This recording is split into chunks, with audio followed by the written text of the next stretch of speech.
Exodus 3, verse 14, and God said unto Moses, I am that I am. And he said, thus shalt thou say unto the children of Israel, I am hath sent me unto you. Now go read John 8:58. Jesus said, before Abraham was, I am. They knew what Jesus was claiming when he said that. That's why they picked up stones to throw at him. Jesus was claiming to be the I am of Exodus 3:14. He was claiming to be, when he was the Word, before he was made flesh, the God that led Israel. And 1 Corinthians 10, verse 4 says that rock was Christ. Jesus was the I am. That's what he claimed when he was the Word. Now you go to Exodus 20, and God spake all these words. The one who spake those words was the one who became Jesus.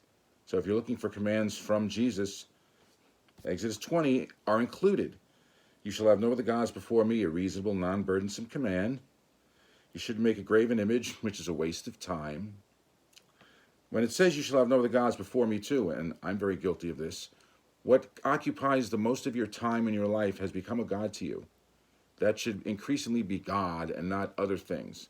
And I'm speaking to myself as much as anyone. You shouldn't take his name in vain. It's disrespectful to do that. You shall not kill or even hate. You shall honor your parents. You owe it to them. You shouldn't commit adultery. You shouldn't even lust. You shouldn't steal. It's also illegal. You shouldn't bear false witness. Who wants to be a liar? And you shouldn't covet. Incidentally, the command not to covet shows that the commands were not just physical commands. That's a spiritual command. Coveting is in the heart. As is not having any other gods before me, if you think about it. Thou shalt not covet is a command in the heart. What's the one command I left out? Remember the Sabbath day to keep it holy. Now, since Jesus claimed to be the I am, in John 8:58, the one who became Jesus gave this command. Remember the Sabbath day to keep it holy.